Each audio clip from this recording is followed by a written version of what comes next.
আমার মা প্রতিদিন বিকাল 3টায় তালিমের উদ্দেশ্যে বাসা থেকে বের হবে, মাগরিবের পর বাসায় আসেন। কিছু বললে বাসা বিশৃঙ্খলা সৃষ্টি করে এবং বলে আল্লাহ তোমাদের বন্দেগী করতে পাঠায় নাই। অবস্থা করণীয় কি? নেকাবের পরিবর্তে মেয়েরা যদি মুখে মাস্ক পরে তাহলে পর্দা আদায় হবে কি?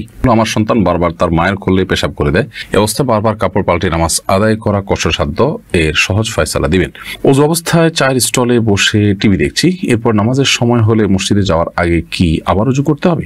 কাঠবিড়ালির মাংস খাওয়া কি হালাল? খরগোশের মাংসের হুকুম কি? অনেকে বলে চুল কাটার পর গোসল না করে ঘরে ঢোকা যায় না, তাদের কথা কতটুকু সত্য?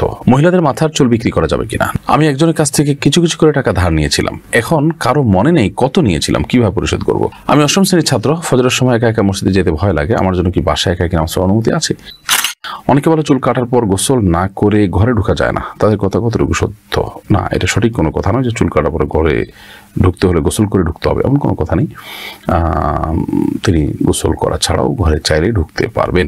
মহিলাদের মাথার চুল বিক্রি করা যাবে কিনা? না, মহিলাদের মাথার চুল কেন, শরীরের অন্য কোনো অঙ্গ প্রত্যঙ্গ, অন্য কারোর, পুরুষদেরও কোনো অঙ্গ প্রত্যঙ্গ বিক্রি করা জায়েজ নাই। তবে কারোর যদি প্রয়োজন হয় সেটি দান করা যেতে পারে, কিন্তু বিক্রি করা জায়েজ নাই। কারণ এই সমস্ত অঙ্গগুলো প্রথমত আল্লাহ তাআলা, দ্বিতীয়ত হলো যে মানুষের এই শরীরের প্রতিটি অঙ্গকে ইসলাম মর্যাদা দিয়েছে। আল্লাহ বলেছেন ওয়ালাকাদ কাররামনা বানি আদম, আমি আদম সন্তানদেরকে মর্যাদা দিয়েছি, সম্মান দিয়েছি। অতএব সেই সম্মানের অংশ হিসেবে মানুষের শরীরের কোনো অংশ বিক্রি করা যাবে না। এটা বিক্রি করা মানে তাকে অপমান করা, তাকে অসম্মান করা। আমি একজনের কাছ থেকে কিছু কিছু করে টাকা ধার নিয়েছিলাম, এখন কারো মনে নেই কত নিয়েছিলাম, কিভাবে পরিশোধ করব? আল্লাহ মাফ করুন, আপনি অল্প অল্প করে যদি অনেক টাকা ধার নিয়ে থাকেন এবং কোনো মনে নেই, তাহলে আনুমানিক একটা ফিগার আপনাকে বের করতে হবে যে এর বেশি হবে না, তাহলে সেক্ষেত্রে সেটা আপনি পরিশোধ করলে ইনশাআল্লাহ বিদিনিল্লাহ আপনি দায়মুক্ত হবেন। আমি 8ম শ্রেণীর ছাত্র, ফজরের সময় একা একা মসজিদে যেতে ভয় লাগে, আমার জন্য কি বাসায় একা একা নামাজ পড়ার অনুমতি আছে? যদি কেউ সাথে না থাকে এবং সত্যিই সেটি ভয়ের কারণ হয়, তাহলে সেক্ষেত্রে বাসায় অন্যদেরকে নিয়ে জামাতের সাথে সালাত আদায় করবে এবং কাউকে না কাউকে সঙ্গী বানিয়ে নিবে, যাতে করে নিয়মিত থাকে, নিয়ে মসজিদে সালাত আদায় করেছে এবং ভয় দূর হয়। নিয়মিত সিস্টেম বানানোর সুযোগ নেই যে ভয় হয় অজুহাত নিয়ে বাসায় সালাত আদায় করছেন, বরং ভয় হলে অন্য কাউকে সাথে নিয়ে আপনি সালাত আদায় করবেন। হ্যাঁ, যদি এরকম লোক না থাকে তাহলে আপনি বাসায় নামাজ পড়লেন, হতে পারে সেটা আপনার জন্য জায়েজ এবং সেটা সীমিত সময়ের জন্য। ওযু অবস্থায় চায়ের স্টলে বসে টিভি দেখছি, এরপর নামাজের সময় হলে মসজিদে যাওয়ার আগে কি আবার ওযু করতে হবে? ওযু অবস্থায় চায়ের স্টলে বসে যদি আপনি টেলিভিশন দেখেন তাহলে এর ফলে আপনার ওযু ভাঙবে না, তবে টেলিভিশনে হারাম কিছু দেখে থাকলে সেটা আপনার ওযু ভাঙার চাইতে আরো বড় বিষয়, অর্থাৎ তাতে আপনার তাকওয়া ভাঙবে, গুনাহের কারণ হবে। তাই আল্লাহর কাছে আপনি ইস্তেগফার করবেন, ক্ষমা প্রার্থনা করবেন এবং এর জন্য ওযু নয় বরং তওবা আপনাকে করতে হবে যদি গুনাহ কিছু, হারাম কিছু দেখে থাকেন। তবে তারপরও হারাম কিছু দেখেছেন, এরপর যদি আপনি ওযু করে সালাত আদায় করেন বা কোনো ভালো কাজ করেন, সেটা অধিকতর উত্তম এবং নিরাপদ, যেহেতু আপনি এটা গুনাহের কাজ করেছেন। ওযুর মাধ্যমে ছোট ছোট গুনাহগুলো আল্লাহ তাআলা মাফ করে দেন। কাঠবিড়ালির মাংস খাওয়া কি হালাল? খরগোশের মাংসের হুকুম কি? কাঠবিড়ালি এবং খরগোশ এই দুইটার বিধান দুই রকম। কাঠবিড়ালির গোশত খাওয়া জায়েজ হবে না, হালাল হবে না। এর কারণ হলো যে সমস্ত জীবজন্তু হিংস্র জীবজন্তুর সংজ্ঞায় পড়ে সেগুলোর গোশত খাওয়া ইসলাম শরীয়তের দৃষ্টিকোণ থেকে হালাল হয় না। হিংস্র জীবজন্তু বলতে যারা নখ এবং দাঁত দিয়ে ছিঁড়ে ফুঁড়ে খায় তাদেরকে হিংস্র জীবজন্তু ধরা হয় এবং এই হিংস্রতার যে ডেফিনিশন ফোকাহে কেরাম দিয়েছেন সেটার আলোকে আপনার কাঠবিড়ালির গোশত খাওয়া হালাল হয় না। আর এর বাইরে খরগোশের গোশত এটিকে হালাল নবী করিম সাল্লাল্লাহু আলাইহি ওয়াসাল্লাম যে খেয়েছেন সাহাবায়ে কেরামকে খাওয়ার অনুমতি দিয়েছেন, বিধায় খরগোশ এর গোশত আমরা খেতে পারবো, কিন্তু কাঠবিড়ালির গোশত আমরা খেতে পারবো না। কাঠবিড়ালির সহ এই জাতীয় অনেক প্রাণী আছে যেগুলো মানে আমরা প্রচলিত অর্থে হয়তো হিংস্র নাও বলতে পারি, কিন্তু ফুকাহে কেরাম হিংস্রতার যে বা হিংস্র প্রাণী হওয়ার জন্য যে ডেফিনেশন দিয়েছেন তার মধ্যে এটি পড়ে যাওয়ার কারণে সেটি খাওয়া হালাল নয়। আমি স্বপ্নে দেখেছি আমার স্ত্রীকে তালাক দিয়েছি, স্বপ্নে তালাক দিলে কি তালাক হয়? বিষয়টা নিয়ে খুবই আমি বিচলিত, দয়া করে চিন্তামুক্ত করবেন।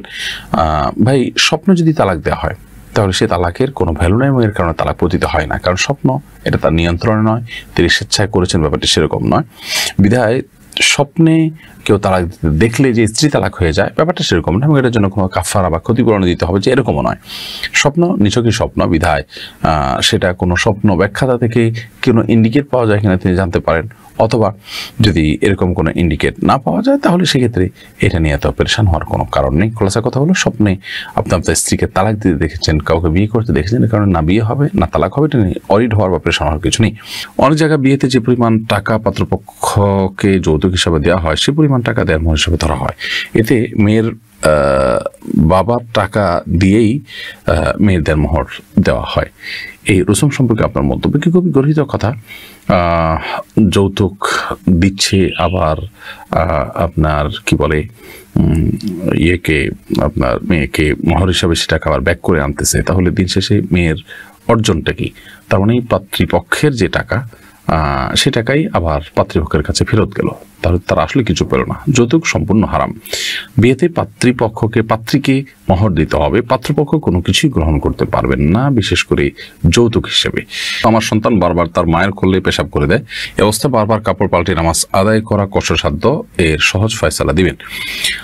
দেখুন, সন্তান মায়ের কোলে, বাবার কোলে বা কারো কোলে যদি পেশাব করে দেয়, তাহলে সেক্ষেত্রে সেই পেশাব পবিত্র করবেন কিভাবে? এর উত্তর হলো, যদি সন্তান খুব ছোট হয়, যে দুগ্ধপোষ্য সন্তান এবং অন্য কিছু খায় না, মায়ের দুধের উপর নির্ভরশীল থাকে, তাহলে সেক্ষেত্রে ছেলে সন্তান হলে তার সেই পেশাবের উপর পানির ছিটা দিয়ে দিলে পাক হয়ে যাবে, অর্থাৎ সেটা পবিত্র হয়ে যাবে, নামাজ পড়া যাবে সে কাপড়ে। আর যদি মেয়ে সন্তান হয়, তাহলে সেক্ষেত্রে যতটুকু পেশাব লেগেছে ততটুকু জায়গা ধুয়ে আলতো করে ধুয়ে ফেললে পাক হয়ে যাবে। পুরো কাপড় পাল্টাতে হবে ব্যাপারটা সেরকম না। যদি শরীরে লাগে, তাহলে শরীরে যে জায়গা লেগেছে সেই জায়গাটাকে ধুয়ে ফেললে পাক হয়ে যাবে ইনশাআল্লাহ তাআলা। অতএব পুরো শরীর বা পুরো কাপড় ধুইতে হবে, ব্যাপারটা সেরকম নয়।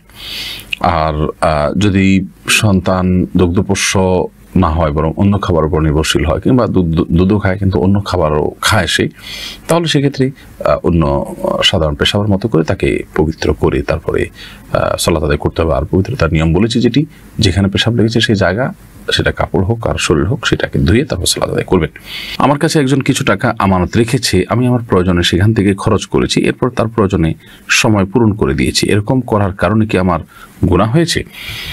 দেখুন, প্রথম কথা হলো যে আপনি কারো কাছে যদি আমানত রেখে থাকেন, তাহলে সেক্ষেত্রে সে আমানতের টাকা খরচ করাটা আপনার জন্য গুনাহের কারণ হয়েছে। এবং এই আমানতের খেয়ানত করাটা, এটা ইমানের সাথে অসঙ্গতিপূর্ণ বিষয়। নবী করিম সাল্লাল্লাহু আলাইহি ওয়াসাল্লাম বলেছেন, লা দীনা লিমান লা আমানাতা লাহু, যার ভিতরে আমানতদারিতা নেই তার দিনদারি না। বিধায় কারণ আমানতের টাকা খরচ করে আপনি গুনাহের কাজ করেছেন, বিধায় আল্লাহর কাছে আপনি তওবা করবেন। তবে সেটি আপনি আবার সমত পূরণ করে দিয়েছেন বা পরবর্তী পূরণ করে দিয়েছেন, সেজন্য আপনি আমানত পরিপূর্ণ নষ্ট করেছেন তা নয়, তবে আমানত ভেঙেছেন, সেটা এক প্রকারের খেয়ানত হয়েছে। আল্লাহর কাছে ইস্তেগফার করবেন এবং ভবিষ্যতের জন্য না হয় খেয়াল করবেন। নেকাবের পরিবর্তে মেয়েরা যদি মুখে মাস্ক পরে, তাহলে পর্দা আদায় হবে কি? নেকাবের পরিবর্তে যদি মাস্ক পরেন এবং তার সৌন্দর্য যদি তাতে আপনার অপ্রকাশিত হয়, তাতেও পর্দা হয়ে যাবে। পর্দার জন্য আপনার ওই কাপড় দিয়ে নেকাবই দিতে হবে, এরকম কোনো কথা বা বাধ্যবাধকতা নেই। আপনি মাস্ক দিয়ে করেন, কিংবা ওড়না দিয়ে করেন, কিংবা অন্য কিছু দিয়ে করেন, যেভাবে হোক আপনার সৌন্দর্য আপনি অপ্রকাশিত রাখবেন এবং সেটি প্রকাশ করে বেড়াবেন না, এটুকুই যথেষ্ট আপনার জন্য। আল্লাহ তাআলা বলেছেন যে ওয়ালা ইউবদিনা যিনাতাহুন্না ইল্লা মা যাহারা মিনহা, মেয়েরা তাদের সৌন্দর্যকে প্রকাশ করবে না। এই যে প্রকাশ করবে না, এই প্রকাশ না করার জন্য তিনি যে প্রক্রিয়া অবলম্বন করেন না কেন, সেটি জায়েজ হবে। আমার মা প্রতিদিন বিকাল 3টায় তালিমের উদ্দেশ্যে বাসা থেকে বের হবে, মাগরিবের পর বাসায় আসেন। কিছু বললে বাসা বিশৃঙ্খলা সৃষ্টি করে এবং বলে, আল্লাহ তোমাদের বন্দেগী করতে পাঠাই নাই। ব্যবস্থা করণীয় কি? অনেক বোনরা আছেন তালিমের নামে তারা সীমানা ছাড়িয়ে চলে যাচ্ছেন এবং অতিরিক্ত জজবা, অতিরিক্ত প্রয়োজনের চাইতে বেশি তাদের মধ্যে জোশ চলে আসছে। এটি উচিত না, এটাকে নিয়ন্ত্রণ করতে হবে। নারীদেরকে আল্লাহ রাব্বুল আলামিন এভাবে ঘুরে ঘুরে বাড়ি বাড়ি গিয়ে তালিম করার নির্দেশ দেননি, এবং এটা সাহাবী আসলাফদের মধ্যেও ছিল না। তবে আমি বলতে চাইছি যে ঘর সংসার বাদ দিয়ে এভাবে করতে নির্দেশ দেয়নি, অথবা আপনার এটা তাদের জন্য আবশ্যক নয়, ফরজে আইন নয় যে তারা এটা করে বেড়াতে হবে। হ্যাঁ, তারা অন্যদেরকে দাওয়াতি কাজ করবেন, বাসায় বসে থাকলে করতে পারলে আলহামদুলিল্লাহ। আর যদি বাইরে যান, তাহলে সন্তান, পরিবার, তাদের হক আদায় করে করবেন। পুরুষদের মতো তারা বাইরে যাবেন না। আল্লাহ বলেছেন, ওয়াক্কারনা ফি বুয়ুতিকুন্না, তোমরা তোমাদের বাসায় অবস্থান করে, এটা আল্লাহর নির্দেশ। বিধায় তালিমের জন্য তারা গেলেন সপ্তাহে 1 দিন, সপ্তাহে 2 দিন, নির্দিষ্ট সময়, সংসারের কোনো অসুবিধা নেই, স্বামী বা অভিভাবকদের অনুমতি নিয়ে গেলেন, সেটা তিনি করতেই পারেন, এবং সেখানে গেলে তার ফিতনা পতিত আশঙ্কা থাকলো না ইত্যাদি শর্ত পূরণ করে তিনি করতে পারেন। কিন্তু নিয়মিত এবং প্রতিনিয়ত বের হয়ে যাওয়া, লম্বা সময়ের জন্য বের হয়ে যাওয়া, সন্তান, সন্ততি, পরিবার, স্বামী সবাই এফেক্টেড হন, ক্ষতিগ্রস্ত হন, এবং এটাতে সবার শিডিউলের ভিতরে বিপর্যয় হয়, সেরকম পর্যায়ে হলে সেটা কিন্তু জায়েজ হবে না।